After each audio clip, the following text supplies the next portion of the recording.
நல்ல ஆண்டவரே, இந்த நல்ல வேலைக்காக ஸ்தோத்திரம். எங்களை ஒவ்வொரு நாளும் கண்மணி போல பாதுகாத்து வருவதற்காக ஸ்தோத்திரம். இந்த நாள் முடிய நாள், கற்புடைய நாள், வாரத்தின் முதல் நாள், உயிரோடு எழுந்த நாள், இந்த நாளே ஒரு சிலராக எங்களை என்னுடைய நாமத்தினாலே கூட்டி சேர்க்க தயவுக்காக ஸ்தோத்திரம். வந்தது நல்லது என்று திரும்பி செல்ல உதவி செய்தோம். சத்தியத்தை அறிந்து கொண்டு சத்தியத்தின்படி நடக்க உதவி செய்திட வேண்டும் என்று ஆண்டவர் ரட்சகருமாகிய இயேசு கிறிஸ்துவின் நாமத்தில் வேண்டிக் கொள்கிறோம். நல்ல பிதாவே,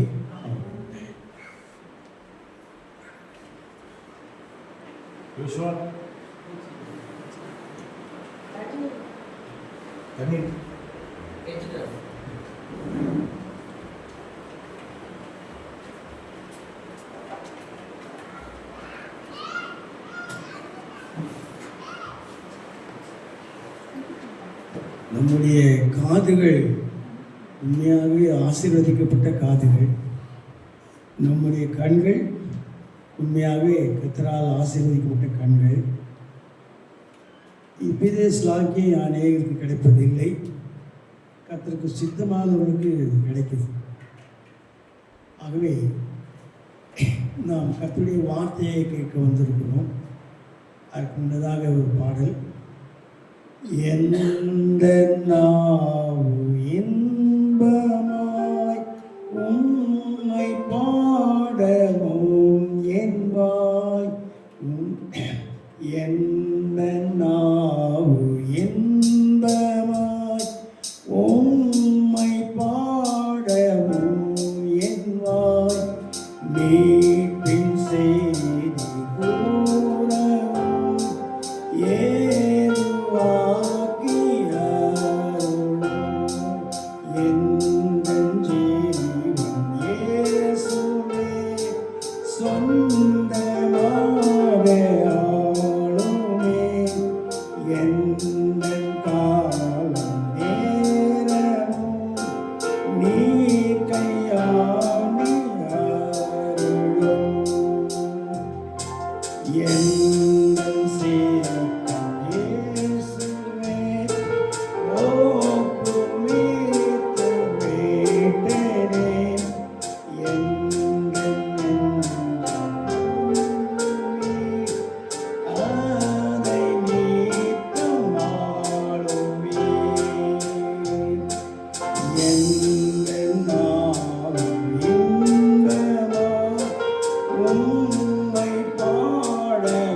நம்முடைய வாய்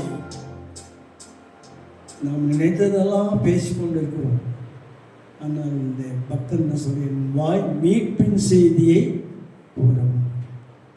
நாம் பேசுறதுனால இன்னொரு ஆத்மா கர்த்தருக்குள் வர வேண்டும்.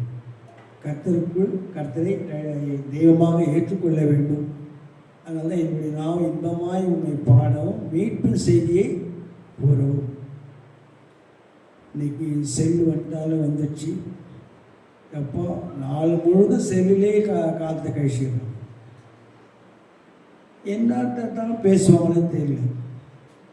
எப்போ கால் பண்ணாலும் ஐ ஆம் பிஸி, ஐ ஆம் பிஸி, பிஸி பிஸி பிஸி. ஆனால் அதில் அர்த்தம் இருக்குதான்னா அர்த்தம் இல்லை. எப்போ சாப்பிட்டேன், என்ன சாப்பிட்டேன், என்ன குடிச்சேன், அது நீ சாப்பிட்டியான்னு கேட்கறதுனால ஒரு நஷ்டம் உனக்கு தான். கவர்மெண்ட்டுக்கு லாபம். யாருக்கு ஃபோன் செல்ஃபோன் கண்டுபிடிச்சாங்க அவனுக்கு லாபம். அது இன்னும் விவரமாக கேட்குறேன்னு, என்ன குழம்பு, என்ன ரசம், என்ன எல்லாம். அதனால யாருக்கு நஷ்டம்னா உனக்கு தான் நஷ்டம். ஆனால் நீ பேசுகிற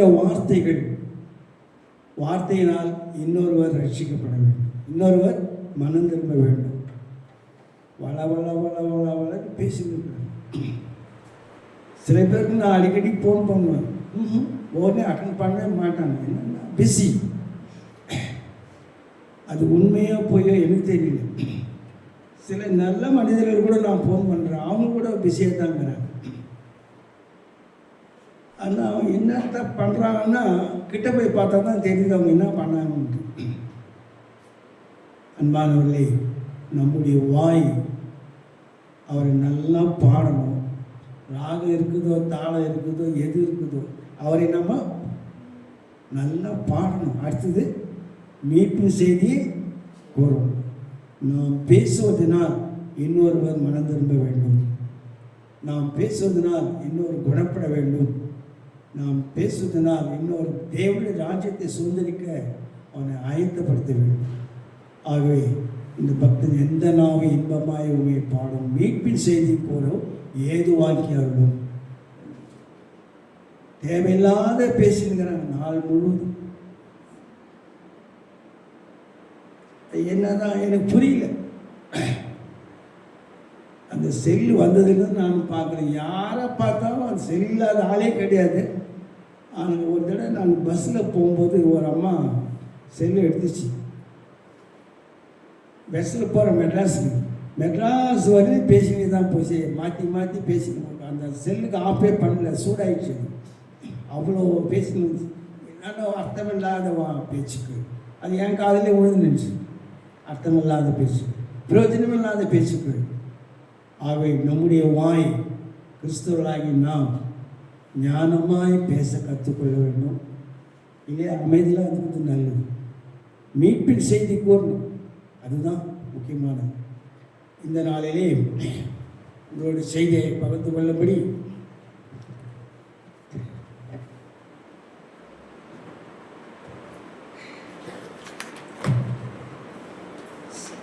சில தலைப்புகளை நான் கண்டுபிடிச்சேன்.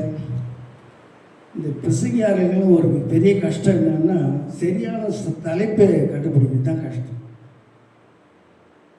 அதில் எனக்கு ரொம்ப கஷ்டம். சரி, அதை நாளெல்லாம் தடவி இப்போ அநேக புத்தகங்களை படித்து அநேக வேதத்தை படித்து ஒரு தலைப்பு கொண்டு கண்டுபிடிக்கலாம்னு சொல்லிட்டு கண்டுபிடிச்சேன். அதில் ரெண்டு வழி. இந்த செய்தியின் தலைப்பு ரெண்டு வழி. உலகத்தில் எத்தனையோ வழி இருக்குது, ஆனால் வேதத்தில் நமக்கு என்ன வழி காட்டிருக்குதுன்னு சொல்லிட்டு ரெண்டு வழி நான் தெரிஞ்சேன். முதலாவது மத்தேயு 7ஆம் அதிகாரம் 13-14 வாசி. மத்தேயு 7ஆம் அதிகாரம் 13-14. இடுக்கமான வாசல் வழியாய் உட்பிரவேசியுங்கள். கேட்டுக்கு போகிற வாசல் விரிவும் வழி விசாலமாய் இருக்கிறது, அதன் வழியாய் பிரவேசிக்கிறவர்கள் அநேகர். ஜீவனுக்கு போகிற வாசல் இடுக்கமும் வழி நெருக்கமாய் இருக்கிறது, அதை கண்டுபிடிக்கிறவர்கள் சிலர். எத்தனையோ வழிகள் இருக்குது, ஆனால் பைபிளில் இருந்து ரெண்டு வழி குறிப்பிடப்பட்டிருக்குது. ஒரு வழி இடுக்கமான வழி, இன்னொரு வழி கொஞ்சம் விசாலமான வழி.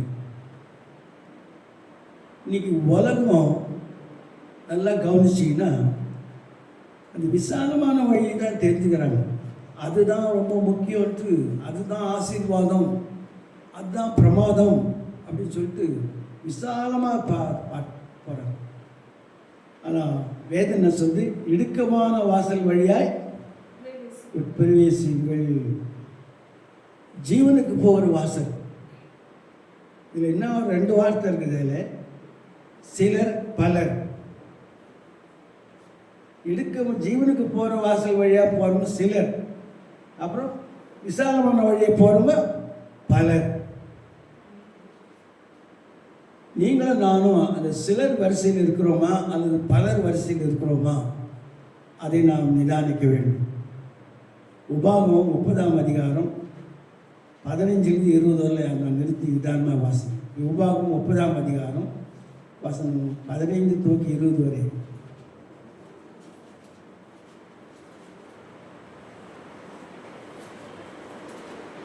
இதோ ஜீவனையும் நன்மையையும் மரணத்தையும் தீமையையும் இன்று உனக்கு முன்னே வைத்தேன். நீ பிழைத்து பெருகும்படிக்கும் நீ சுதந்திரிக்கப் போகிற தேசத்தில் உன் தேவனாகிய கர்த்தர் உன்னை ஆசீர்வதிக்கும்படிக்கும் நீ உன் தேவனாகிய கர்த்தரில் அன்பு கூறவும் அவர் வழிகளில் நடக்கவும் அவர் கற்பனைகளையும் கட்டளைகளையும் நியாயங்களையும் கைக்கொள்ளவும் நான் என்று உனக்கு கற்பிக்கிறேன். நீ கேளாதபடிக்கு மனம் பேதித்து இழுக்குண்டு போய் வேறே தேவர்களை பணிந்து அவர்களை சேவிப்பாயானால் நீங்கள் சுதந்திரிக்கிறதற்கு யோர்தானை கடந்து போகிற தேசத்தில் நெடுநாள் வாழாமல் நிச்சயமாய் அழிந்து போவீர்கள் என்பதை இன்று உங்களுக்கு அறிவிக்கிறேன். நான் ஜீவனையும் மரணத்தையும் ஆசீர்வாதத்தையும் சாபத்தையும் உனக்கும் வைத்தேன் என்று உங்கள் மேல் வானத்தையும் பூமியும் இன்று சாட்சி வைக்கிறேன். ஆகையால் நீயும் உன் சந்ததியில் பிழைக்கும்படிக்கு நீ ஜீவனை தெரிந்து கொண்டு கர்த்தரும் பிதாக்களாகிய ஆபிரகாமுக்கும் ஈசாக்குக்கும் யாக்கோவுக்கும் கொடுப்பேன் என்று அவர்களுக்கு ஆணையிட்டு கொடுத்த தேசத்திலே குடியிருக்கும்படிக்கு உன் தேவனாகிய கர்த்தரில் அன்பு கூர்ந்து அவர் சத்தத்திற்கு செவி கொடுத்து அவரை பற்றிக் கொள்வாயாக. அவரே உனக்கு ஜீவனும் தீர்க்காயுசுமானவர் என்றான்.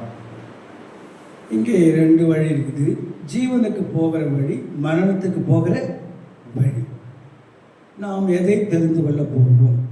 ஜீவனுக்கு போகிற வழியா, மரணத்துக்கு போகிற வழியா? ஆனால் இன்னைக்கு உலகத்தை பார்க்கும்போது உலகத்தில் சுமார் என் கணக்கு பிரகாரம் 90% 90% இந்த மரணத்துக்கு போகிற வழி தான் தெரிஞ்சுக்கணும். அதுக்கு தான் போகிறாங்களே தவிர ஜீவ பாதைக்கு போகணும்னு கிடையாது. கஷ்டம் வேணாம், உபத்திரம் வேணாம், பாடு வேணாம், ஆசீர்வாதம் மட்டும்தான் வேணும், வேற எதுவும் வேணாம். ஜீவனுக்கு போகிற வழியில் போகிறோமா, மரணத்துக்கு போகிற வழிக்கு போகிறோமா, அதை நாம் சிந்திக்க வேண்டும். நாம் கொஞ்சம் பேராக இருந்தால் கூட இந்த கொஞ்சம் பேர் அந்த ஜீவனுக்கு போகிற வழியில் போனால் போகணும்னு நினைக்கிறேன். எரேமியா 21:8 வாசம். எரேமியா 21:8.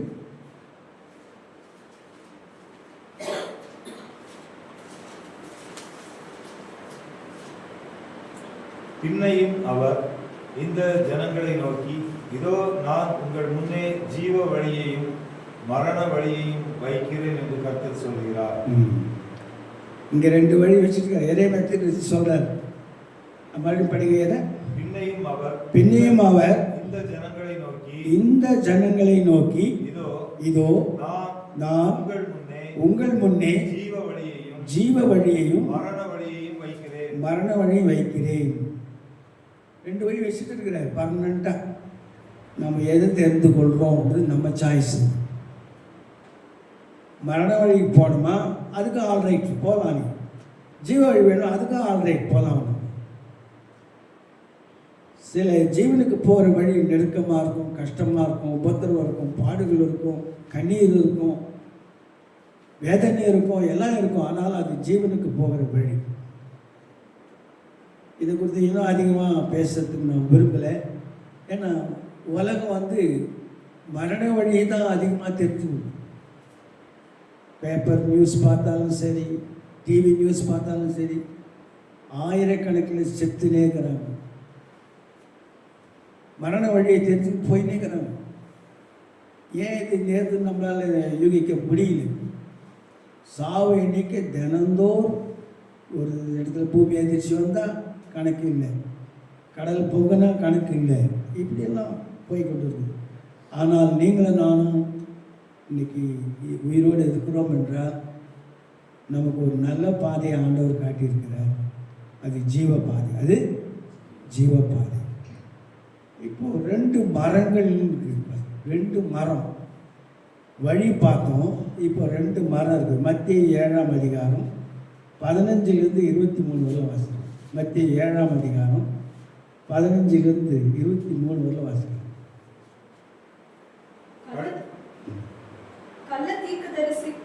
கள்ள தீர்க்கதரிசிகளுக்கு எச்சரிக்கையாய் இருங்கள். அவர்கள் ஆட்டுத்தோலை போர்த்துக் கொண்டு உங்களிடத்தில் வருவார்கள். உள்ளத்திலோ அவர்கள் பட்சிக்கிற ஓநாய்க்கள். அவர்களுடைய கனிகளினாலே அவர்களை அறிவீர்கள். முட்செடிகளில் திராட்சை பழங்களையும் முட்பூண்டுகளில் அத்திப்பழங்களையும் பறிக்கிறீர்களா? அப்படியே நல்ல மரமெல்லாம் நல்ல கனிகளை கொடுக்கும், கெட்ட மரமோ கெட்ட கனிகளை கொடுக்கும்.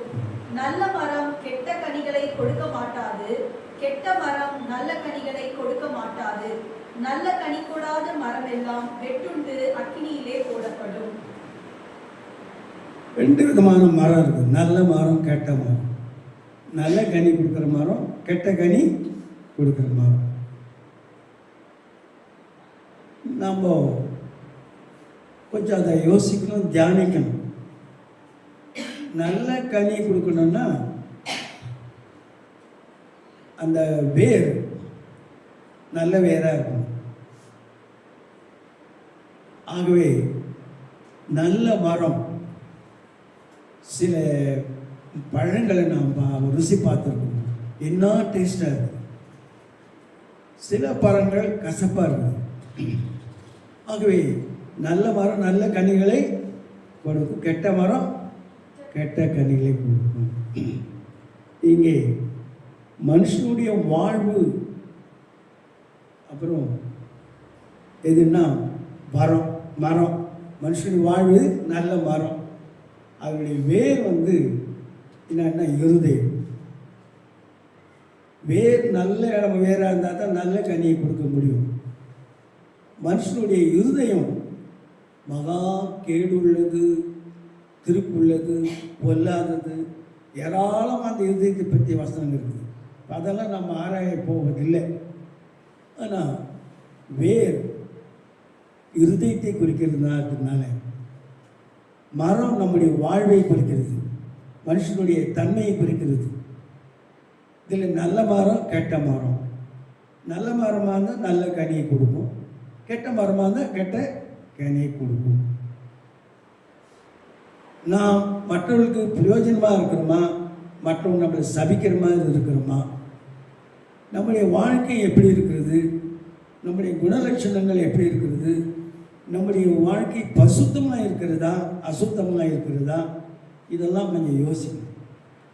அந்த வேர் நல்ல வேராக இருந்தால் ஆற்றோரம் இந்த மரம்னா நல்லா செழிப்பாக வளரும். அந்த கனி நல்ல கனியை கொடுப்பாங்க. யோசேப்பு கனி தரும் திராட்சை செடி அப்படின்னு சொல்றாங்க. யோசேப்பு வாழ்த்தும் போது, யாக்கோபு வாழ்த்தும், யோசேப்பு கனி தரும் திராட்சை செடி. ஆகவே யோசேப்பை குறித்து நாம் அதிகமாக இன்னொரு நாளைக்கு பார்க்கலாம். நம்முடைய இருதயம் எப்படிப்பட்டதாக இருக்கிறது? சங்கீதம் 51:5 வாசிங்க யாராவது. சங்கீதம் 51:5.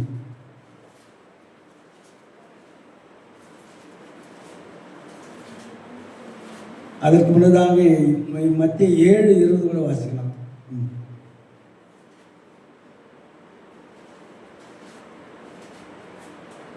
மத்திய 7:20. ஆதலால் அவர்களுடைய கனிகளினாலே அவர்களை அறிவீர்கள். அவருடைய கனிகளினாலே அறிவீர்கள். அவருடைய குணலட்சணம், பேச்சு, வார்த்தை, செயல், அவருடைய கனிகளாலே அவர்களை அறிவீர்கள். யோவான் 15:5 வாசிங்க. யோவான் 15:5.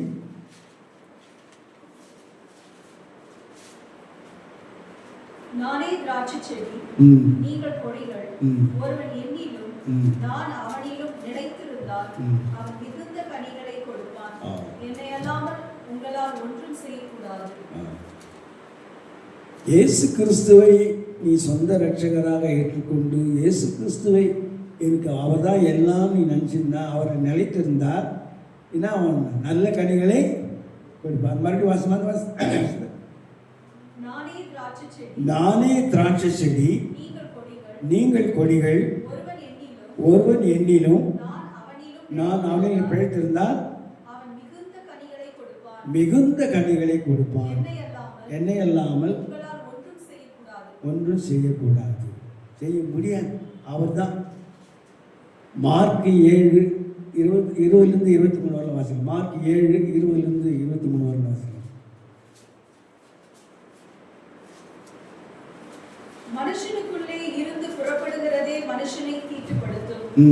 எப்படி எனில், மனுஷனுடைய இருதயத்திற்குள்ளிருந்து பொல்லாத சிந்தனைகளும், விபச்சாரங்களும், வேசித்தனங்களும், கொலை பாதகங்களும், களவுகளும், பொருளாசைகளும், துஷ்டதனங்களும், கபடும், வன்கண்ணும் ம். தூஷணமும் பெருமையும் ம். மதிகேடும் புறப்பட்டு வரும். இவ்வளோ ஒரு பெரிய லிஸ்ட்டே போட்டார். இந்த லிஸ்ட்டுக்கும் நமக்கும் சம்பந்தம் உண்டா என்று யோசிப்போம். இது நம்முடைய இதயத்துக்குள்ளே தான் தோணுது. அவ்வளவும் இந்த லிஸ்ட்டு பிரகாரம் நம்ம வாழ்ந்தோம்னா விசாலமான வழிக்கு தான் போகணும்.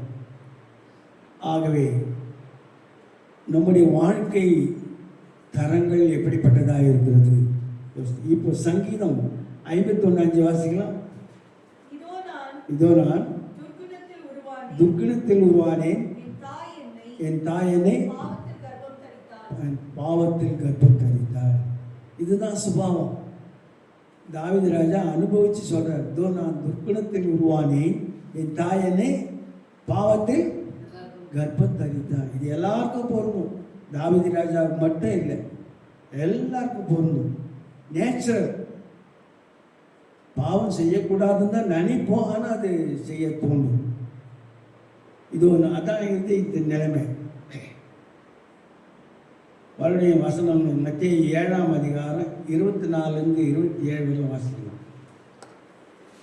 மத்திய 7ஆம் அதிகாரம் வசனம் 24 27 வாசிக்கலாம். ஆகையால் நான் சொல்லிய இந்த வார்த்தைகளை கேட்டு இவைகளின்படி செய்கிறவன் எவனோ அவனை கன்மலையின் மேல் தன் வீட்டை கட்டின புத்தியுள்ள மனுஷனுக்கு ஒப்பிடுவேன். பெருமழை சொரிந்து பெருவெள்ளம் வந்து காற்று அடித்து அந்த வீட்டின் மேல் மோதியும் அது விழவில்லை, ஏனென்றால் அது கன்மலையின் மேல் அஸ்திபாரம் போடப்பட்டிருந்தது. நான் சொல்லி இந்த வார்த்தைகளை கேட்டு இவைகளின்படி செய்யாதிருக்கிறவன் எவனோ அவன் தன் வீட்டை மணலின் மேல் கட்டின புத்தி இல்லாத மனுஷனுக்கு ஒப்பிடுவான். பெருமழை சொரிந்து பெருவெள்ளம் வந்து காற்று அடித்து அந்த வீட்டின் மேல் மோதின போது அது விழுந்தது, விழுந்து முழுவதும் அழிந்தது என்றார். இங்கே 2 வீடுகள். முதல் 2 வழியை பார்த்தோம், அப்புறம் 2 மரத்தை பார்த்தோம். இப்போ 2 வீடுகள். ஒரு வீடு கல்லின் மேல் கட்டப்பட்டது, ஒரு வீடு மணலின் மேல் கட்டப்பட்டது. அது வீடுன்னா நம்ம இந்த வீட்டை நான் சொல்கிறேன், நம்முடைய இருதயமாகிய வீடு, நம்முடைய சரீரமாகிய வீடு, நம்முடைய நம்பிக்கை சரியானதா? அதை நாம் யோசிக்கணும். தாவீது ராஜா சொல்றார், இதோ நான் துர்க்குணத்தில் உருவானேன், என் தாய் என்னை பாவத்தில் கர்ப்பம் தரித்தார். அது சுபாவம், ஜென்ம சுபாவம், கர்ம சுபாவம். கர்ம பாவம், ஜென்ம பாவம் அப்படின்னு இருக்குது. அது இயற்கை.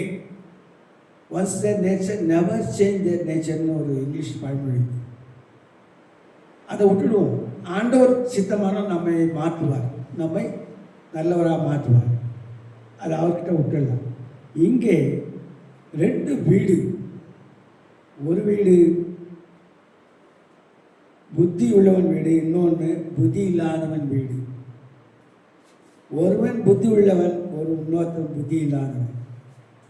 இந்த வீடு பற்றி நம்ம ஆராய்ந்து பார்க்கும்போது, வீடு நிலைச்சிருக்கணும்னா அதுக்கு என்ன தேவை? முக்கியமாக அஸ்திபாரம். அதுதான் முக்கியம். அஸ்திபாரத்துக்கு நீ செலவு பண்ண பயந்தினா ஓடு நிலைக்காது. டப்புன்னு விழுந்துடும், ஓட்ட விட்டுடும், சவுறு பாலமாக போட்டிருக்கும், அப்புறம் ஓடே உன் தலைமையிலே விழுந்துடும். அப்போ என்ன எது அவசியம்? அஸ்திபாரம். சென்னையில் ஒரு வீடு டிவியில் காட்டினோம். ஒரு 4-5 மாடி கட்டினோம். ஃபஸ்ட்டு கிரவுண்ட் ஃப்ளோர் பூமியில் இறங்கிடுச்சு. அப்படியே கொஞ்சம் கொஞ்சமாக அவனுக்கு கண்ணு தெரியாது இறங்கிடுச்சு. அப்புறம் அந்த வீட்டை இடிக்க வேண்டியதாக போச்சு. ஏன்னா அஸ்திபாரம் சரியில்லை. இப்போ உன்னுடைய அஸ்திபாரம் இயேசு கிறிஸ்து மேல் இருக்கிறதா, உலகத்தின் மேல் இருக்கிறதா? இதுதான் கேள்வி. பேதுரு பார்த்து சொல்ற, இந்த கல்லின் மேல் என் சபையை கட்டுவேன். பேதுரு என்றாலே கல்லுன்னு தான் அர்த்தம் தான். அப்போ உறுதியாக இருக்கணும். நம்முடைய ஸ்ட்ராங் ஃபெய்த் எது மேலே இருக்குது? விசுவாசம் எது மேலே இருக்குது? நம்பிக்கை எது மேலே இருக்குது? உலகத்தின் மேலே இருக்குதா, இல்லை ஆண்டவராக இயேசு கிறிஸ்து மேலே இருக்குதா? நல்லா யோசித்து பாருங்க.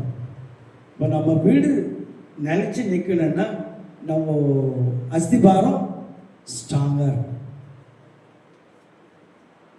அதே போல் நம்முடைய கிறிஸ்தவ வாழ்க்கை, ஆவிக்குரிய வாழ்க்கை ஸ்ட்ராங்காக இருக்கணும்னா நம்முடைய அஸ்திபாரம் கிறிஸ்துவ மேல் இருக்கிறதா? சும்மா பேருக்கு இருந்தால் பிரயோஜனமே இல்லை. பேருக்கு கிறிஸ்தவன் இதெல்லாம் இருந்தால் சரியில்லை. அதே போல் நான் 2 மரத்தை பார்த்தேன். நான் ஒரு அந்த மரத்தில் குறித்து ஒரு மரத்தை நான் சொல்லாத விட்டுட்டேன். ஒரு கிறிஸ்தவனுடைய வாழ்க்கையிலே சிலுவை மரத்தை நோக்கி பார்க்கும். சிலுவை மரத்தை எந்த மரத்தில் கட்டினார் ஆண்டவர்? எதுக்காக சிலுவையில் அறையப்பட்டார்? உன்னுடைய வாழ்க்கையில் உன்னை நோக்கம் முழுவதும் அவர் உனக்காக வந்தார், உனக்காக பாடுபட்டார், உனக்காக ஆணிகள் கடாவப்பட்டார், உனக்காக மரித்தார். எங்கே மரித்தார்? சிலுவையிலே மரித்தார். அந்த சிலுவை மரம் உன் மனசில் எப்போதும் மனசில் இருக்கும். அந்த சிலுவை குறித்த ஞானம் நமக்கு எப்போதும் சிலுவை எல்லா வகையிலும் அந்த சிலுவை நம்ம கண்ணாலே இருக்கணும். அதே போல நம்முடைய ஸ்ட்ராங் ஃபெய்த், விசுவாசம், நம்பிக்கை எது மேல் இருக்குது? ஸ்ட்ராங்காக இருக்குதா? கீர்த்தனில் ஒரு பாட்டு இருக்குது, இயேசு என் அஸ்திபாரம். இயேசு அஸ்திபாரம். அதை ஒரு அடி பாடலாமா?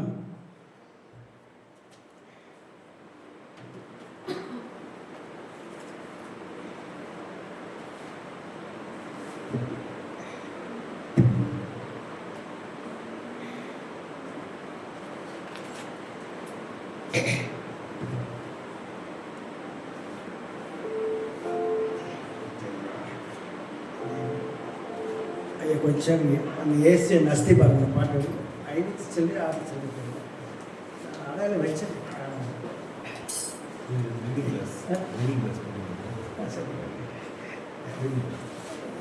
ஏசிய நஸ்தி பாருங்க சிவன் இருக்குது. நான் ஒரு அட்டை வச்சேன்.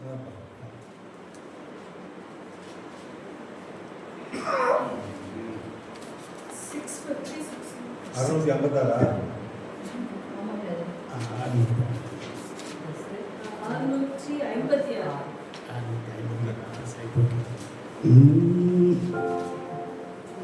இயேசு என் அஸ்திபாரம், ஆசை எனக்கவரே. இயேசு என் அஸ்திபாரம், ஆசை எனக்கவரே. நேசம் ஊசிப்பாருதல், இயேசுவில் கண்டே ஞானம். இயேசு என் அஸ்திபாரம், ஆசை எனக்கவரே. நேசம் ஊசிப்பாருதல், இயேசுவில் கண்டே ஞானம். நம்முடைய அஸ்திபாரம் இயேசுவின் மேல் இருக்கும். ஆகவே அன்பானவர்களே, அஸ்திபாரம் ஸ்ட்ராங்காக இல்லைன்னா, விசுவாசம் ஸ்ட்ராங்காக இல்லைன்னா ஒரு பிரயோஜனமும் கிடையாது. நாமினல் கிறிஸ்டினா, பேர் கிறிஸ்டினா இருந்தால் பிரயோஜனமே கிடையாது. You must be a practical கிறிஸ்டினாக இருக்கணும். எங்கள் அப்பா ஊழியம் செய்தார், எங்கள் தாத்தா பிஷப்பாக இருந்தார், இதெல்லாம் சொல்லி காதையை ஓட்டின்னு கொடுப்பாங்க சில பேர். அதெல்லாம் பருப்பு வேவாது. அவர் உன்னை அறியேன்னு சொல்லுவார். நாங்கள் 50 வருஷமாக கிறிஸ்தவங்க, 100 வருஷமாக கிறிஸ்தவங்க, அதெல்லாம் சொல்லிக்கலாம். அது ஒன்றும் வேலைக்கு ஆகாது. உண்மையாக நீ ஆண்டவராக இயேசு கிறிஸ்து ஏற்றுக்கொண்டு இருக்கிறியா? இதுதான் முக்கியமான காரியம். லூக்கா 6ஆம் அதிகாரம் 47-49. லூக்கா 6ஆம் அதிகாரம் வசனம் 47-49.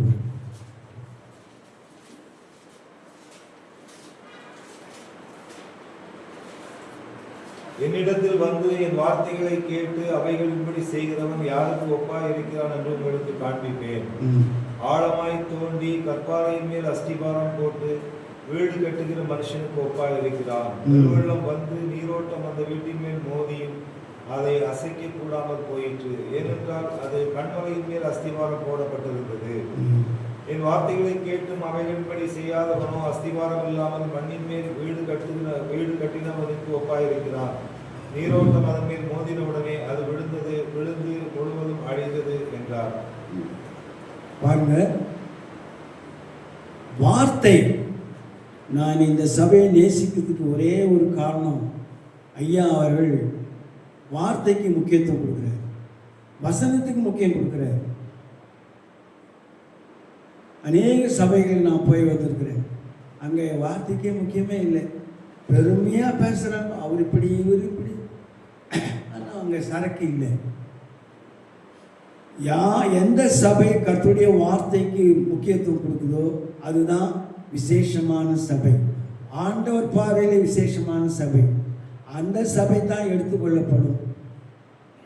அந்த சபைக்கு தான் இதோ சீக்கிரமாய் வருகிறேன்ற வார்த்தைகள் கேட்கும். எல்லா சபைக்கும் கேட்காது. ஆண்டவர் நடுவானிலே வந்து 2வது வருகையின் போது நடுவானில் நிற்பார். இதோ சீக்கிரமாய் வருகிறேன் என்ற ஒரு வார்த்தை யார் ரட்சிக்கப்பட்டிருக்கிறாங்களோ அவங்களுக்கு தான் கேட்கும். ரட்சிக்கப்பட்ட சபை எது இருக்குதோ அந்த சபை தான் எடுத்துக்கொள்ளப்படும். அது கொஞ்சம் பேராக இருந்தாலும் சரி, அதிக பேராக இருந்தாலும் சரி. ஆகவே சபை எடுத்துக்கொள்ள வேண்டிய காலம் நெருங்கி கொண்டு இருக்குது. சபையாக அப்படியே எடுத்துக்குவார். அப்புறம் 7 வருஷம் கழிச்சு திருப்பி கொண்டாடுவார், பூமி கொண்டாடுவார். நமக்கெல்லாம் ஒரு போஸ்டிங் கொடுப்பார், ஜட்ஜு போஸ்ட்டு கொடுத்து நியாயம் விசாரிக்கிற போஸ்ட்டு கொடுப்பார். எல்லாரும் நம்ம ஜட்ஜுக்கு தான். யார் உண்மையாக ரட்சிக்கப்பட்டிருக்கிறீங்களோ, மனம் திரும்புகிறீங்களோ, ஆண்டவர் அந்த சபையோடு எடுத்துக்கொண்டுட்டாருன்னா திருப்பி வருவார். வந்து இப்போ செத்து போனவங்க உயிரோடு எழுப்பார். அவங்களுக்கும் கர்த்தருக்குள் மரித்தவர்கள் அவங்களும் ஒரு ஜட்ஜாக அப்பாயின்மெண்ட் பண்ணுவார். அவன் எழுந்தவங்க விசாரிக்கிறவங்க, ஒருவேளை உனக்கு ஒரு ஆண்டவர் கிஃப்ட் கொடுத்துருந்தாருன்னா நீ இந்த பிரைம் மினிஸ்டர் விசாரிக்கிற ஜட்ஜாக உன்னை மாற்றுவார். சீஃப் மினிஸ்டர் விசாரிக்கிற ஜட்ஜாக உன்னை மாற்றுவார். அரசியல்வாதிகளை விசாரிக்கிற ஜட்ஜாக உன்னை மாற்றுவார். இது நடக்குமா நடக்காதா? சந்தேகமாக பார்க்குறீங்களே. நீங்களும் நானும் அவருடைய பார்வையில் விசேஷித்தவர்கள், சாதாரணமானவல்ல. நம்மெல்லாம் ஆண்டவர் நம்மை தெரிந்து கொண்டிருக்கிறார், பேச்சுவில் அழைத்திருக்கிறார். அவர் வசத்தை நாம் உறுதியாக நான் இருக்கிறோம். வசத்தை தான் முக்கியத்துவம் கொடுக்குறோம். ஆகினால் நம்ம யார்? நீதிமான் ஆக்கியிருக்கிறார். நான் பாவி, நான் சாம்பல், ஒன்று தூக்கம், அதெல்லாம் வேஸ்ட்டுது. நான் ஒன்றும் இல்லை சாமி, நான் கொப்பேன். நீ கொப்பையாக தான் இருப்பேன். உன் வாயாத்தின் பாட்டின்படி உன்னை மேன்மையாக வச்சிருக்கிறார் ஆண்டவர். உன்னை யார்? நீதிபதியாக வச்சிருக்கிறார், ஆசாரியனாக வச்சிருக்கிறார். நம்ம ஆசாரியரா இல்லையா? ஆமாம், நீங்கள் நானும் ஆசாரியர்கள், நீதிமான்கள். வசனத்துக்கு மதிப்பு கொடுத்து, ஆண்டவருக்கு மதிப்பு கொடுத்து, ஆண்டவரை சொந்த ரட்சகராக உண்மையை ஏற்றுக்கொண்டவர்கள் யாருன்னா பரிசுத்தவான்கள் பேரோடு நம்ம கொடுக்குறாங்க. உலகத்தில் இருக்கிற எல்லாம் கிறிஸ்தவ பரிசுத்தவான்கள் அல்ல. அவர் தெரிந்து கொண்டவர் மாத்திரம்தான் பரிசுத்தவான்களாக இருப்பாங்க. மாயமாலாம் காட்டி நிற்பாங்க, பிலிம் காட்டி போயிடுவாங்க. ஆக வார்த்தைக்கு, வசனத்துக்கு முக்கியத்துவம் கொடுக்கணும். மறுபடியும் அந்த லூக்கா 6ஆம் அதிகாரம் 47 - 49 வாசிங்க. என்னிடத்தில் வந்து வார்த்தைகளை கேட்டு அவைகளின்படி செய்கிறவன் யாருக்கு ஒப்பாயிருக்கிறான் என்று உங்களுக்கு காண்பித்தேன். ஆழமாய் தோண்டி கற்பாறை மேல் அஸ்திபாரம் போட்டு வீடு கட்டுவதற்கு ஒப்பாயிருக்கிறான். பெருவெள்ளம் வந்து நீரோட்டம் அந்த வீட்டின் மேல் மோதியும் அது அசைக்க கூடாமல் போயிற்று. ஏனென்றால் அது கண்மலை மேல் அஸ்திபாரம் போடப்பட்டிருந்தது. என் வார்த்தைகளை கேட்டும் அவைகளின்படி செய்யாதவன் அஸ்திபாரம் இல்லாமல் மண்ணின் மேல் வீடு கட்டின வீடு கட்டினவனுக்கு ஆ, ஒப்பாயிருக்கிறார். ஒப்பாய் இருக்கிறான். நீரோட்டம் அதன் மேல் மோதி நீரோட்டம் அது மேல் மோதியும் அது விழுந்தது. விழுந்தது, விழுந்து முழுவதும் விழுந்து முழுவதும் அழிந்தது என்றார். அழிந்தது என்றார். யார் சொன்னது? ஏசப்பா சொன்னார், அவர் வாயால சொன்னார். அதெல்லாம் நம்ம முக்கியத்துவம் கொடுக்கணும். இயேசு கிறிஸ்து வாயால என்னென்ன சொன்னாரோ, என் பைபிளில் இயேசு கிறிஸ்துவின் வாய்மொழியெல்லாம் ரெட்டிங்கில் போட்டிருக்காங்க ஃபுல்லாக. அவர் வாயில் வந்த வார்த்தை பூரா இந்த பைபிளில் ரெட் லைனில் போட்டிருக்கு. அது முக்கியத்துவம் கொடுக்கணும். இயேசு கிறிஸ்து வாயில் வந்த ஒவ்வொரு வார்த்தையும் நம்ம ஒன்று தவறாமல் படிக்கணும். அன்பானவர்களே, வார்த்தைக்கு, வசனத்துக்கு, வேதத்துக்கு முக்கியத்துவம் கொடுக்க வேண்டும். அந்த கேர்லெஸ்ஸாக இருந்தாக்கா அது அவரும் நம்ம விஷயத்தில் கேர்லெஸ்ஸாக தான் இருப்பார். ஆகவே அன்பானவர்களே, வேதத்துக்கு முக்கியத்துவம் கொடுக்கணும், வேத வசனங்களுக்கு முக்கியத்துவம் கொடுக்கணும். இன்றைக்கி செல்லு வந்துடுச்சு. பெரிய பெரிய ஜாம்பவான்கள்லாம் கூட இந்த செல்லில் தான் வச்சு பிரசங்கம் பண்ணுறாங்க, இல்லைன்னா லேப்டாப் வச்சு பண்ணுறாங்க. தப்பு இல்லை, மறந்துடுவாங்க. இருந்தாலும் பைபிள் எடுத்துகிட்டு போகணும். சர்ச்சுக்கு பைபிள் எடுத்துகிட்டு போகணும். பைபிள் தான் முக்கியம். ஆகவே மறுபடியும் நம்ம சுருக்கமாக சில காரியங்களை பார்ப்போம். முதல்ல இருந்து 2 வழி, மத்தேயு 7:13-14 வாசிங்க. மத்தேயு 7:13-14 2 வழி. இடுக்கமான வாசல் வழியாய் உட்பிரவேசியுங்கள். கேட்டு போகிற வாசல் விரிவும் வழி விசாலமாய் இருக்கிறது. அது வழியாய் பிரவேசிக்கிறவர்கள் அநேகர். ஜீவனுக்கு போகிற வாசல் இடுக்கமும் வழி நெருக்கமாய் இருக்கிறது. அதை கண்டுபிடிக்கிறவர்கள் சிலர். வழி வாசல்லாம் ஒன்று தான். உபாகமம் 30ஆம் அதிகாரம் 15-20 வரை வாசிக்கலாம். நம்ம வாசத்தை படிக்கிற மறுபடியும் படிக்கிட்டு தப்பு இல்லை. உபாகமம் 30:15-20 வரை. இதோ ஜீவனையும் நன்மையும் மரணத்தையும் தீமையும் இன்று உனக்கு முன்னே வைத்தேன். நீ பிழைத்து பெருகும்படிக்கு நீ சுதந்திரித்து போகிற தேசத்தில் உன் தேவனாகிய கர்த்தர் உன்னை ஆசீர்வதிக்கப்படிக்கும். நீ உன் தேவனாகிய கர்த்தரில் அன்பு கூறவும், அவர் வழிகளில் நடக்கவும், அவர் கற்பனைகளையும் கட்டளைகளையும் நியாயங்களையும் கைக்கொள்ளவும் நான் இன்று உனக்கு கற்பிக்கிறேன்.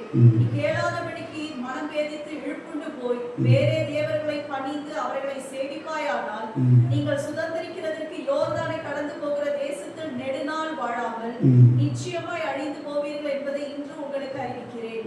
நான் ஜீவனையும் மரணத்தையும் ஆசீர்வாதத்தையும் சாபத்தையும் உனக்கு முன் வைத்தேன் என்று உங்கள் மேல் வானத்தையும் பூமியும் இன்று சாட்சி வைக்கிறேன். ஆகையால் நீயும் உன் சந்ததியும் பிழைக்கும்படிக்கு நீ ஜீவனை தெரிந்து கொண்டு கர்த்தர் உன் பிதாக்களாகிய ஆபிரகாமுக்கும் ஈசாக்குக்கும் யாக்கோபுக்கும் கொடுப்பேன் என்று அவர்களுக்கு ஆணையிட்டு கொடுத்த தேசத்திலே குடியிருக்கும்படிக்கு உன் தேவனாகிய கர்த்தரில் அன்பு கூர்ந்து அவர் சத்தத்திற்கு செவி கொடுத்து அவரை பற்றிக் கொள்வாயாக. அவரே உனக்கு ஜீவனும் தீர்க்காயுசுமானவர் என்றார். எரேமியா 21:8. எரேமியா 21:8.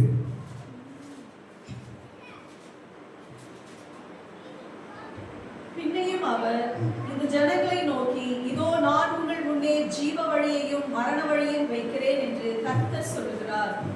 2 வழி வைத்திருக்கிறார், ஜீவ வழி, மரண வழி. 2 மரம். மத்தேயு 7:15-23 வரலாம் வாசிக்கலாம்.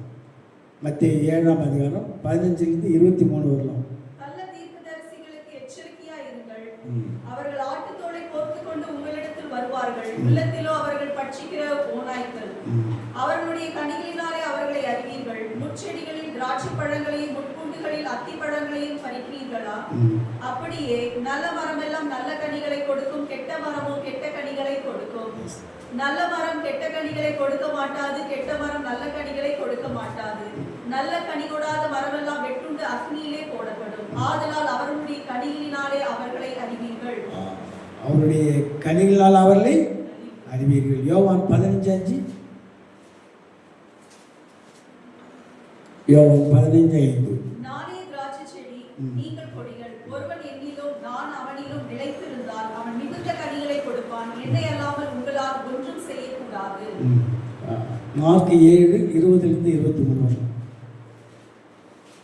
மார்க் 7:20-23 வரை.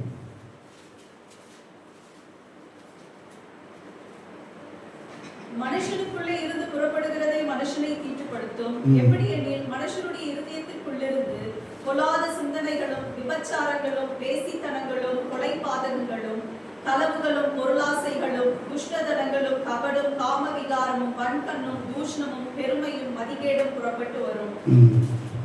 பொல்லாங்கானவைகள் ஆகிய இவைகளை எல்லாம் உள்ளத்திலிருந்து புறப்பட்டு மனுஷனை தீட்டுப்படுத்தும் என்றார். இங்கே 2 மரங்களை குறித்து பார்த்தோம்.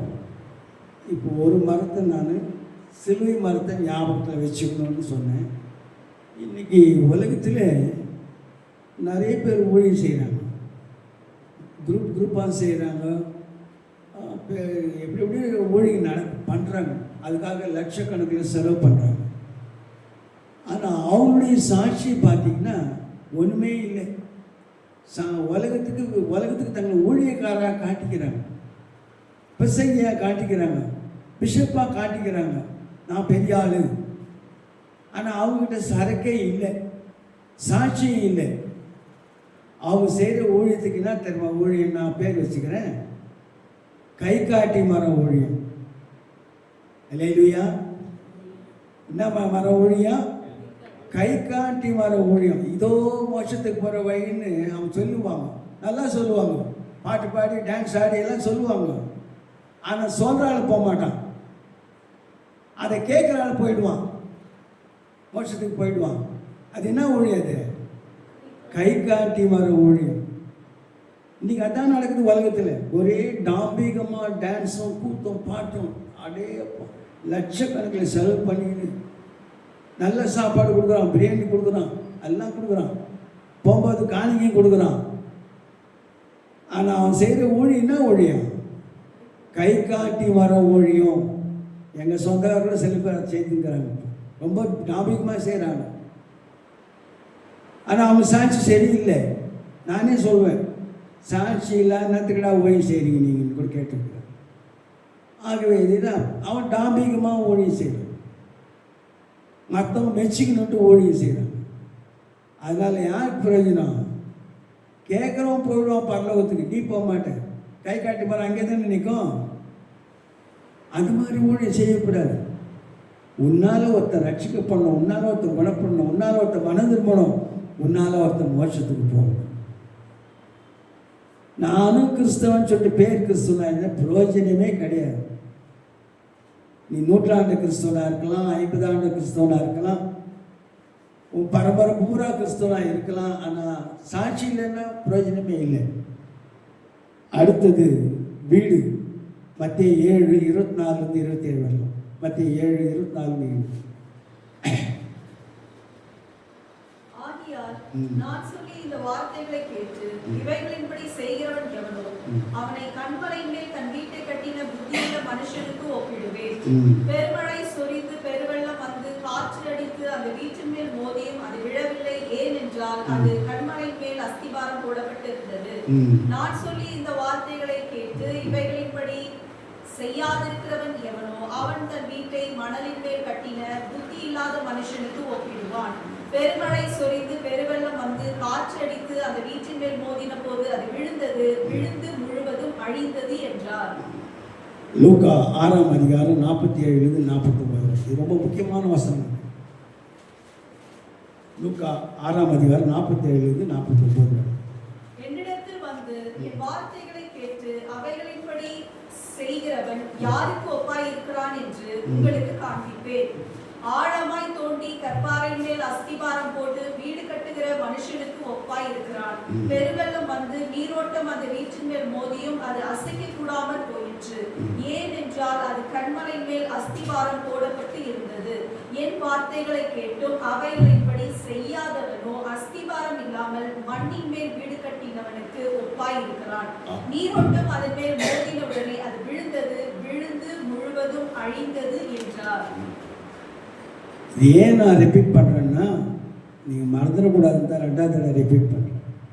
இப்போது 2 வழிகளுக்கு ஒரு வசனத்தை குறிப்பிட்டு வந்திருக்கிறேன். யோவான் 14:6.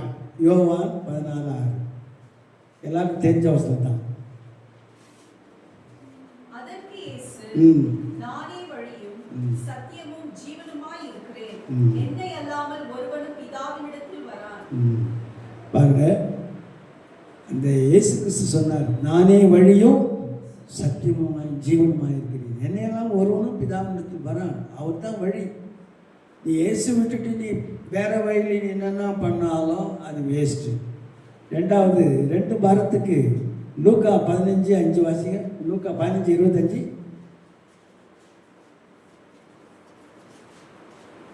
அவனுடைய மூத்த குமாரன் இல்லை, லூக்கா 15:25. அங்கே மூத்தகுமாரன் வயலில் இருந்தார். அப்படியா? சரி, தப்பாக குடிச்சு சரி, பரவாயில்ல. யோவான் 14:2 வாசிங்க. யோவான் 14:2. என் பிதாவின் வீட்டில் அநேக வாசஸ்தலங்கள் உண்டு. ம் அப்படி இல்லாதிருந்தால் நான் உங்களுக்கு சொல்லியிருப்பேன். ம். ஒரு ஸ்தலத்தை உங்களுக்காக ஆயத்தம் பண்ண போகிறேன். ம். அடுத்தது நீதிமொழிகள் 19:14. நீதிமொழிகள் 19:14. வீடும் ஆஸ்தியும் ம். பிதாக்கள் வைக்கும் சுதந்திரம். ம். புத்தியுள்ள மனைவியோ ம். கர்த்தர் அருளும் ஈவு. ரைட். அடுத்தது மார்க் 3:25. மார்க் 3:25. ஒரு வீடு தனக்குத்தானே விரோதமாக பிரிந்திருந்தால் ம். அந்த வீடு நிலை நிற்க மாட்டாதே. லூக்கா 6:48. லூக்கா 6:48.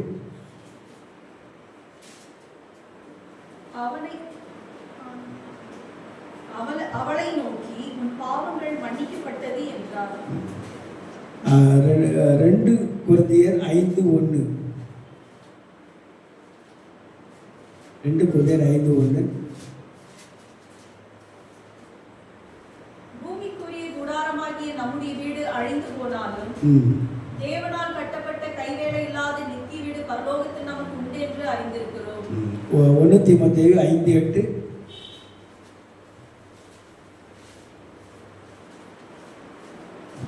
ஒருவன் தன் சொந்த ஜனங்களையும் ம். விசேஷமாக ம். தன் வீட்டாரையும் விசாரியாமல் போனால் அவன் விசுவாசத்தை மறுதலித்தவனும் அவ்விசுவாசியிலும் கெட்டவனுமாய் இருப்பான். இங்கே நான் எப்போ வந்தாலும் நான் உங்களுக்கு சொல்கிறேன், உங்கள் சொந்தக்காரரை பற்றி கவலைப்படுங்க, சொந்தக்காரரை விசாரிங்க, சொந்தக்காரர்கிட்ட சத்தியம் சொல்லுங்க, சொந்தக்காரரை எப்படியாவது ஆலயத்துக்கு கூட்டின்னு வாங்க. அது நம்மையில் விழுந்த கடமை. நம்ம மட்டும் ரட்சிக்கப்பட்டால் போதாது, நம்முடைய இரத்த கலப்பதும் ரட்சிக்கப்பட வேண்டும், நம்முடைய உறவினர்கள் ரட்சிக்கப்பட வேண்டும், நம்முடைய சிநேகிதர்கள் ரட்சிக்கப்பட வேண்டும். நாம் மட்டும் மோட்ச போனால் பத்தாது. சிலர் வீட்டில் கணவர் மட்டும் சர்ச்சுக்கு வருவார், மனைவி வரமாட்டாங்க. சிலர் மனைவி மட்டும் வரும், கணவர் வரமாட்டார். 2 பேரும் வருவாங்க, பிள்ளைங்க வரமாட்டாங்க. இப்படி இருக்கக்கூடாது. நானும் என் வீட்டாரமாக வென்றால் கர்த்தரையே சேவிப்போம். குடும்பம் முழுவதும் கர்த்தருக்குள் வர வேண்டும், ரட்சிக்கப்பட வேண்டும். குடும்பம் முழுவதும் ஊழியம் செய்யணும். அதில் நம்ம ரொம்ப கவனமாக இருக்கிறது நல்லது. கடைசியாக 1 தீமோத்தேயு 5:8 வாசிக்கலாம். ஒருவன் தன் சொந்த ஜனங்களையும் விசேஷமாக தன் வீட்டாரையும் விசாரியாமல் போனால் அவன் விசுவாசத்தை மறுதலித்தவனும் அவ்விசுவாசியிலும் கெட்டவனுமாய் இருப்பான். நமக்கு ஒரு பேட் நேம் கொடுக்குறாரு ஆண்டவர். சொந்தக்கார பற்றி நீ அசட்டையாக இருந்தீங்கன்னா, கவலை இல்லாமல் இருந்தீங்கன்னா, நாம் கெட்டவன்றாரு. அதனால தான் எங்கள் அப்பா மறித்த பிறகு 1997 முதல் ஊழியத்தை நாங்கள் நிறைய செலவு செய்து எங்கள் சொந்த ஊரில் கொண்டு போய், அது ஐதீகப்படுத்த ஊர், ஆர்எஸ்எஸ்காரன் இருக்கிற ஊர், கடவுள் பக்தி ஜாஸ்தி. ஒரு 33 தெரு, 33 குளம், 33 கோயில், அவ்வளோ ஐதீகப்படுத்த ஊர். அந்த ஊரில் போய் ஒரு தெருவில் நாங்கள் ஊழியம் செய்வோம். இன்றைக்கி கர்த்தர் கிருபையினால் 4-5 சபை அந்த ஊரில் கட்டப்பட்டிருக்கு. அப்போ ஒரே சபை தான் இருந்துச்சு, சிஎஸ்சி. இப்போ 4-5 சபை இருக்குது எங்கள் ஊரில். சந்தோஷமாக இருக்குது அந்த ஊருக்கு போய். அப்போ நாங்கள் போட்ட விதை. ஆகவே சொந்தக்காரர்களை குறித்து ஒரு கவனம் இருக்கணும். அவங்களுக்காக நீ ஜெபம் பண்ணணும். அவளை எப்படியாவது கிறிஸ்துக்குள் வரணும். அதுதான் நமக்கு இருக்கிற முக்கியமான டார்கெட்.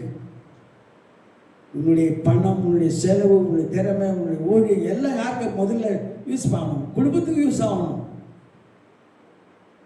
நான் எவ்வளோ முறை எங்கள் சொந்தக்காரருக்கு சொல்கிறேன், அவங்க யாரும் கேட்க மாட்டேங்கிறாங்க. சில பேர் எல்லாம் அவங்க மிஞ்சினி நீதிவான்களாக இருக்கிறாங்க. எனக்கு சத்தியம் சொல்கிற அளவுக்கு இருக்கிறாங்க.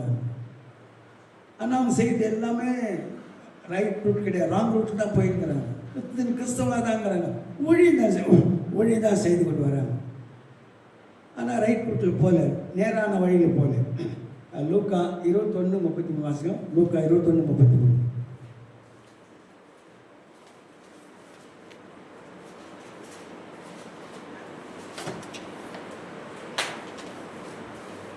வானமும் பூமியும் ஒழிந்து போகும், என் வார்த்தைகளும் ஒழிந்து போவதில்லை. மறுபடியும் வாசிக்காத. வானமும் பூமியும் ஒழிந்து போகும், வானமும் பூமியும் ஒழிந்து போகும், என் வார்த்தைகளோ ஒழிந்து போவதில்லை. ஒழிந்து போவதில்லை. இதெல்லாம் மனசில் பதிய வச்சுக்கணும். நாம் பார்க்குற வானம் ஒரு நாளைக்கு இல்லாமல் போகும். நாம் பார்க்குற பூமி ஒரு நாளைக்கு அழிஞ்சு போகும். ஆனால் என்னுடைய வார்த்தைகளோ ஒழிந்து போவதில்லை. ஆகினால்தான் டெய்லி பைபிள் படிங்கோ, டெய்லி வேத வாசிங்கோ, டெய்லி வேதத்தை தியானம் பண்ணுங்கோ. இது ஒரு எனக்கு டேபிள் ஒரு புக்லெட் கிடச்சிச்சு. அதை உடனே என்ன பண்ணேன், ஒரு 20 காப்பி எடுத்து வந்து நான் இந்த சபையில் எல்லாருக்கும் கொடுக்கலான்னு யோசித்தேன். இது ஏன் கொடுக்குறேன்னா, ஒரு வருஷத்தில் நீ பைபிள் படித்து முடிச்சிடலாம். 2 வருஷம் ஆனாலும் அதுக்கும் டைம் டேபிள் போட்டுருக்குறாங்க. 2 வருஷம் கூட நீ பைபிள் படித்து முடிக்கலாம். இதனால என்ன பிரயோஜனம் நீ நினைக்கிறீங்க? யோசித்து பாருங்க.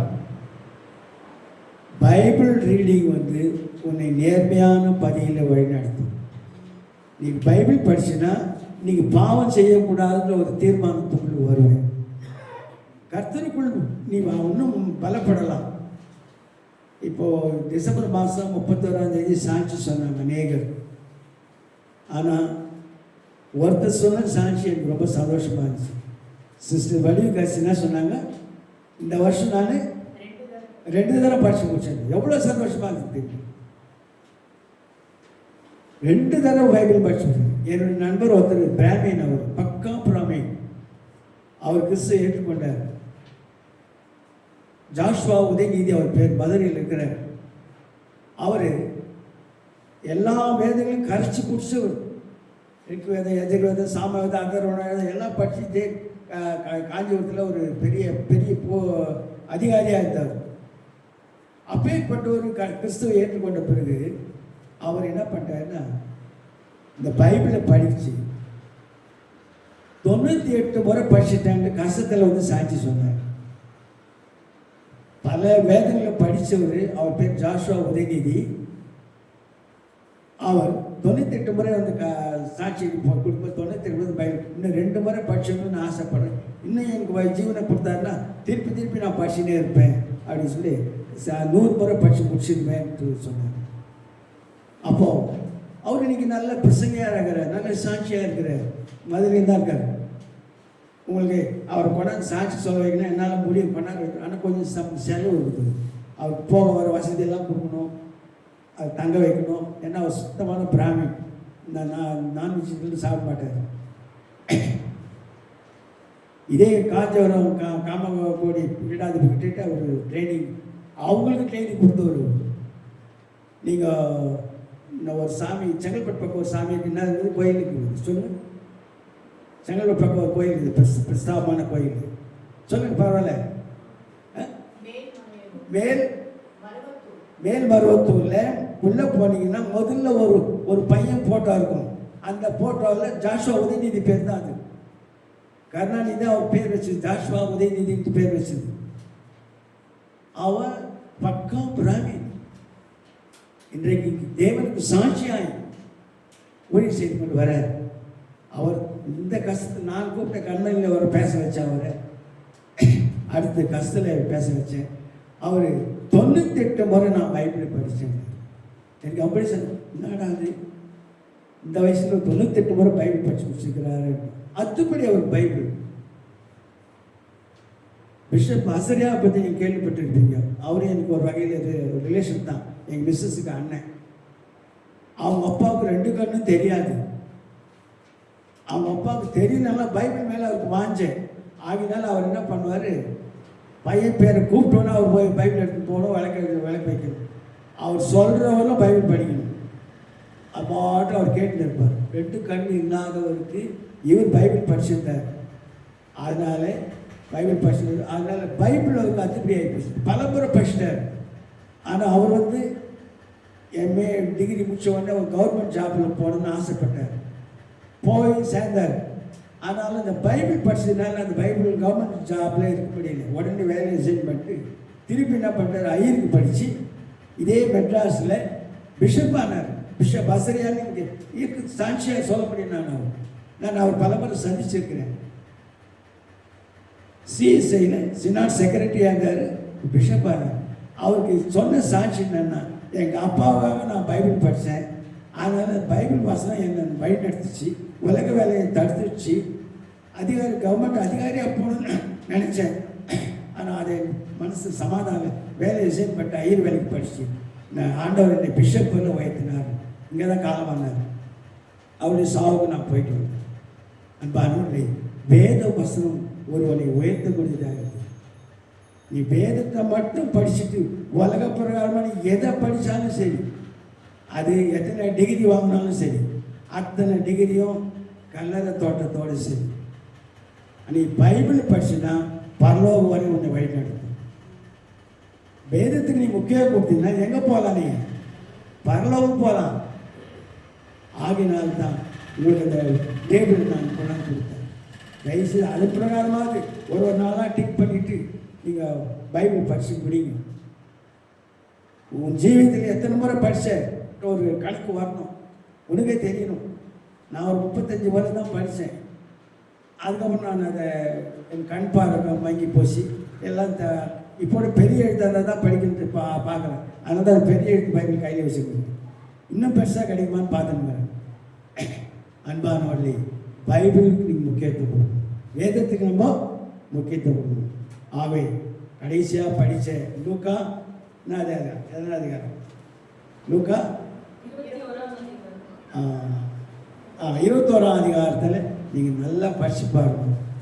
வசனத்துக்கு நீங்கள் முக்கியத்துவம் கொடுக்கும்போது கர்த்தர் உங்களை முக்கியத்துவப்படுத்தி உங்களை ஆசீர்வதிப்பார். நீங்கள் எங்கே போய்ங்க பரலோக பாக்கியத்தை அடைய முடியும். இந்த உலகம் வேஸ்ட்டு, உலகம் வேஸ்ட்டு. வானம் பூமியும் ஒழிந்து போகும். அது ஆண்டவராக இயேசுக்கு வரும்போது நடக்கும். ஆகவே நீங்களும் நானும் ரொம்ப எச்சரிக்கையோடு இருக்கணும், ரொம்ப ஜாக்கிரதையாக இருக்கணும். வசனத்துக்கு முக்கியத்துவம் கொடுங்க, அதுக்கு நேரம் கொடுங்க, ஜெபம் பண்ணுறதுக்கு நேரம் கொடுங்க. நான் தனியாக இருக்கிறதுனால நான் என்ன பண்ணுறேன், ஒரு நாளைக்கு 1 hour 2 hours கூட அப்படியே நான் ஒரு புக்கு எடுத்தேன்னா அதை முடிக்கிறதும் விடமாட்டேன். ஒரு புக்கு படிக்கணும்னு ஆகிறேன், முடிய வரலாம் படிச்சு தான் முடிப்பேன். அது அந்த புக்கு என்ன சொல்லுது, வேதம் என்ன சொல்லுது. இப்போ எனக்குள்ள வேற ஒரு தாகம் வந்துச்சு, எந்த பைபிள் தான் ஒரிஜினல். 3-4 வித பைபிள் வாங்கி படிச்சுங்க. ஒரு வருஷத்தை படித்து அந்த பைபிள் நான் சொல்லுது, அந்த இன்னொரு பைபிள் நான் சொல்லுது. இப்போ ரோமன் கேத்தலிக் பைபிளுக்கு ஆர்டர் பண்ணிட்டேன், அது ஒரு பைபிள் வாங்கணும்னு சொல்லி. கத்தருக்கு சித்தமான எத்தியோப்பியா பைபிள் தான் பெஸ்ட்டுன்றாங்க. அந்த பைபிள் கிடைக்குமான்னு ட்ரை பண்ணிருக்கிறேன். நமக்கு படிக்கிறதே நல்ல பைபிள் தான், ஜேம்ஸ் வர்ஸ் அருமையான பைபிள் தான். ஆனால் அதுக்கு அந்த கலப்படம் இருக்கிறதுனால பியூராக படிப்போமேன்ற ஒரு ஆசை இருக்குது, வேறு ஒன்றும் இல்லை. சமஸ்கிருதவாதம் நிறைய இருக்குது இந்த பைபிள். அப்போ டிரான்ஸ்லேட்டர் அவங்க தான் படிச்சுன்னு இருந்தாங்க. பைபிள் போய் நான் சொல்ல மாட்டேன், ஆனால் தெளிவாக படிக்கணுன்றதுக்காக ஒரு ஆசை இருக்குது. ஆகவே பைபிளுக்கு நம்ம முக்கியத்துவம் கொடுப்போம், வசனத்துக்கு நம்ம முக்கியத்துவம் கொடுப்போம். அப்போது நீங்களும் நானும் உண்மையாகவே ஆசீர்வதிக்கப்பட்டிருப்போம். கர்த்தர் வரும் நாளிலே அவர் பாதி வானத்தில் நிற்பார், நடுவானில் நிற்பார், சபையானது எடுத்துக்கொள்ளப்படும். நல்லா பதிஞ்சு வச்சுக்கணும். நீ எந்த சபையில் இருக்கிறது பேர் அது பேரு கிடையாது, அந்த சபை எடுத்துக்கொள்ளுகிற சபையாக இருக்குதான்னு பாரு. அங்கே போனால் நீடித்த நாட்களாக நிலைத்திருக்கும். நான் கர்த்தருடைய வீட்டிலே நீடித்த நாட்களாய் நிலைத்திருப்பேன். இதெல்லாம் temporary world. What ever you may be blessings, அந்த பிளெஸ்ஸிங்ஸ் எல்லாம் டெம்பரரி பிளெஸ்ஸிங்ஸ், பர்மனன்ட் கிடையாது.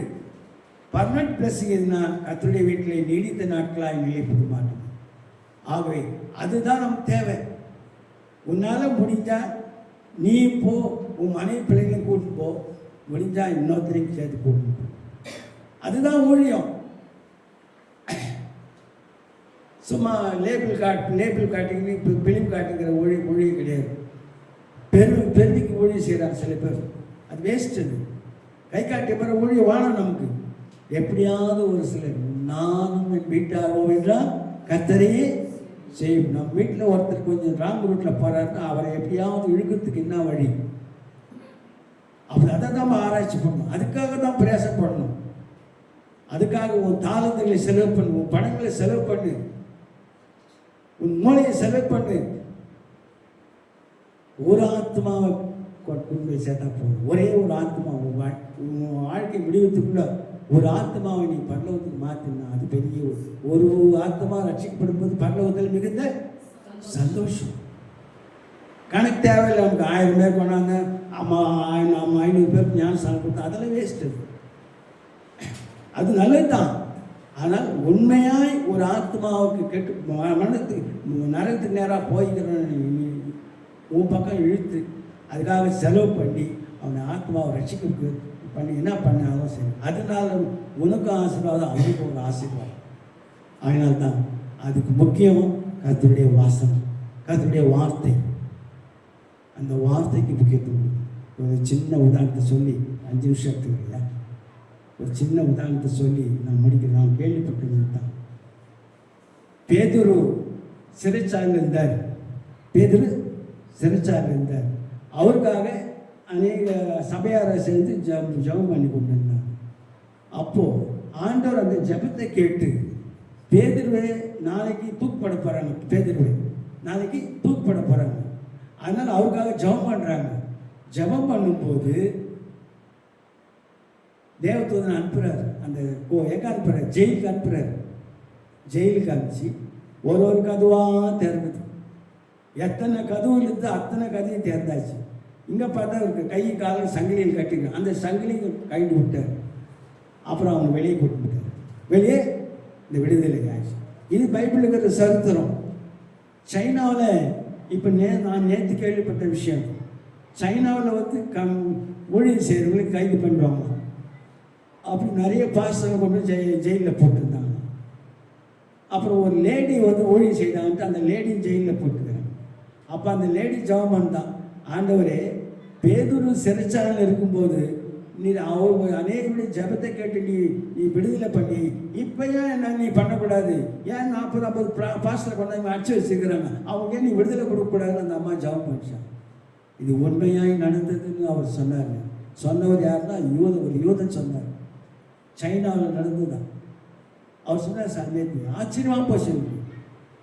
அன்னைக்கு பேதுரு நீ விடுதலை பண்ணி இன்னைக்கு ஏன் அந்த வசனம் உறுதியான தானே, வசனம் உண்மையான சத்தியமான தானே, ஏன் விடுதலை கொடுக்கக்கூடாதுன்னு கேட்டுட்டான். உடனே ஆவியானவர் செயல்பட்டு தேவதூதன் அனுப்பிச்சு எல்லா கதவும் திறந்தாச்சு. அப்புறம் எல்லாரும் போய் இந்தம்மா எழுப்பி விடுதலை கட்சிச்சு வாங்க போகலாம், அவளை வெளியே போகலாம்ட்டு அவ்வளோ பெரிய வெளியே வந்துச்சு. ஒன்றும் செய்ய முடியல அரசாங்கம். ஆண்டவர் விடுதலை கொடுத்துருக்கிறார். ஆகவே அஞ்ஞானங்களை வசனத்துக்கு முக்கியத்துவம் கொடுக்கும்போது ஆண்டவருக்கு எப்பேற்பட்ட கஷ்டத்தில் உனக்கு விடுதலை கொடுப்பார். ஏசு விடுவிக்கிறான்னு சொல்லிட்டா போதாது, விடுவித்தாரா பிராக்டிக்கலுக்கு வா. ஆகவே உன்னை அவர் விடுதலை ஆக்குவார். உனக்கு உன்னுடைய வாஞ்சைகளை நிறைவேற்றுவார், உன்னுடைய ஆசையை நிறைவேற்றுவார்.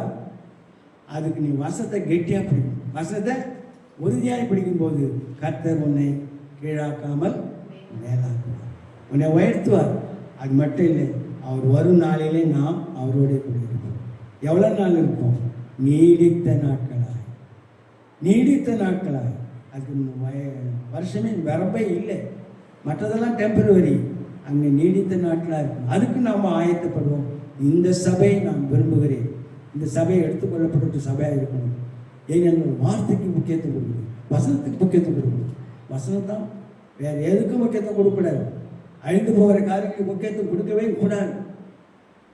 அவர் அழியாத நித்திய ஜீவனை நமக்கு முன்னால் 2 வழி வச்சார். ஒரு வழி மரண வழி, இன்னொரு வழி ஜீவ வழி. எது வேணும்? 2 மரத்தை வச்சார், 2 வீடை வச்சார். ஆகவே இன்னும் நான் இதை தொடர்ந்து அடுத்த வாரமும் இந்த 2 என்ற காரியத்தில் இன்னும் நான் ஆயத்தம் பண்ணி விடுவேன். அதை அடுத்த வாரம் நான் பார்க்கணும்.